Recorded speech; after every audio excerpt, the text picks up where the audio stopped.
Somalia just delivered one of the most powerful and uncompromising speeches at the United Nations in years, calling for not just a pause, not just another so-called humanitarian corridor, but an immediate and permanent ceasefire in Gaza. This wasn't diplomatic small talk. It was a direct challenge to Israel, to the UN Security Council, and to every nation watching in silence. While Gaza collapses into what Somalia called hell on earth, the Somali representative warned that Israel's plan to impose full military control over Gaza is not an abstraction. It's a blueprint for the next chapter of devastation. For the 2 million people still trapped, it would mean famine on a scale the world has never seen. Over 60,000 Palestinians killed since the escalation began. The majority, women and children. 150,000 injured. And now, 90% of Gaza's people displaced, many in makeshift shelters, with no clean water and almost no food.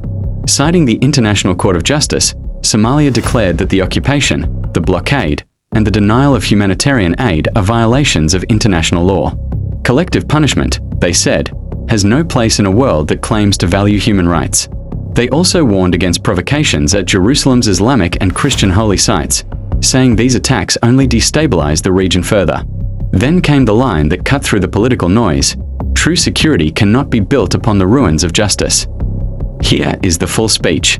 Mr. President, I thank you for the swift convening of this emergency meeting today. I also express gratitude to Assistant Secretary General Yanka and Mr. Ramish, Head and Representative of OCHA in Geneva, for their sobering briefing and tireless commitment. In the last 48 hours, Israel's announcement of its intention to impose military control over the entire Gaza Strip is not an abstraction. It's a chilling blueprint for the next chapter of its devastation to come. For the 2 million people still trapped in Gaza, this means the escalation of what has already become hell on earth, literally and figuratively, leading to the world's worst man-made famine. It's a death sentence for civilians, where over 60,000 Palestinians have been killed since the escalation began, the majority of them women and children.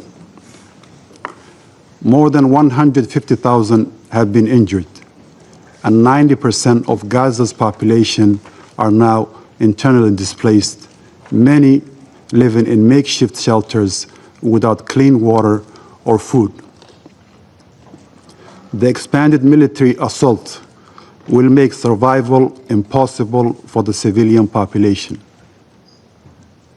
The International Court of Justice, in its recent advisory opinion, reaffirmed the legal obligation of Israel regarding the occupied Palestinian territory. The court was unequivocal. The occupation, the blockade, the denial of humanitarian access, and actions resulting in collective punishment violate international law. The continued targeting of essential services and the forcible displacement of the Palestinian people from their land in Gaza or the West Bank, including East Jerusalem, directly contradicts the principles this Council exists to uphold. We also stress the necessity of preserving the legal and historical status quo at the Islamic and Christian holy sites in Jerusalem, recognizing the essential role of the Hashemite custodianship in this regard. We are gravely concerned about the recent incidents at Al-Aqsa Mosque and reiterate that any provocation or violation undermines peace and stability and must be unequivocally condemned. Mr. President, we have heard enough talk of security as a pretext for collective punishment. True security cannot be built upon the ruins of justice.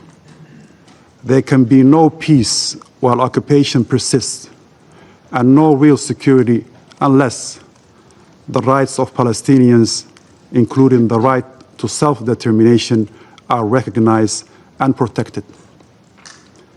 What is needed now is not another brief pause, but an immediate and a permanent ceasefire. Not another limited corridor, but full and unfettered humanitarian access so that food, water, medicine provided by agencies like UNRWA and OCHA can flow freely, not as a charity, but as a matter of right. Not another partial exchange, but the immediate and unconditional release of all hostages and detainees so that no one endures inhumane conditions under illegal captivity away from their families and loved ones. Not more negotiations to nowhere, but a genuine commitment to end the occupation and realize the two-state solution this Council and the world have long endorsed. We must not allow the language of military necessity to drown out the cries of the hungry and the displaced. The forced starvation of a population is not an accident of war. It's a crime under international law. The bombardment of neighborhoods and the expulsion of families are not regrettable side effects. They are violations that demand accountability. Mr. President, to conclude, this is not just a test for Israel and Palestine. It's a test for all humanity. Will we stand by, citing complexity and precedent? Or will we act with the urgency and moral clarity that this moment demands? In these darkest moments, it's worth remembering what brought the United Nations into existence in the first place. Our charter opens with a solemn pledge, and I quote, "to save succeeding generations from the scourge of war," end of quote. A promise born from the ashes of World War II, when the world vowed never again. Yet, 8 decades later, we are confronted once more with the images and the realities of children buried beneath rubble, starvation used as a weapon, families uprooted, and entire communities erased. If we cannot act now to uphold this promise in Gaza, we must ask ourselves,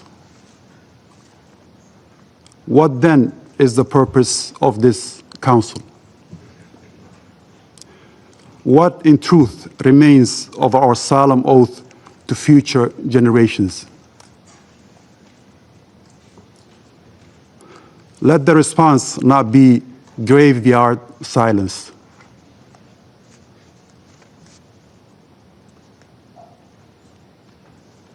And silence in moments like these is not neutrality. For all the victims, it is a verdict. I thank you, Mr. President. That was Somalia's fiery address to the UN, a speech that pulled no punches and demanded action now. Do you agree with Somalia's call for an immediate and permanent ceasefire in Gaza? Or do you think the UN will once again fail to act? Drop your thoughts in the comments. We read every single one. And if you want more unfiltered global political moments like this, make sure to like, subscribe, and hit the notification bell so you never miss an update. This is People versus Power. See you in the next one.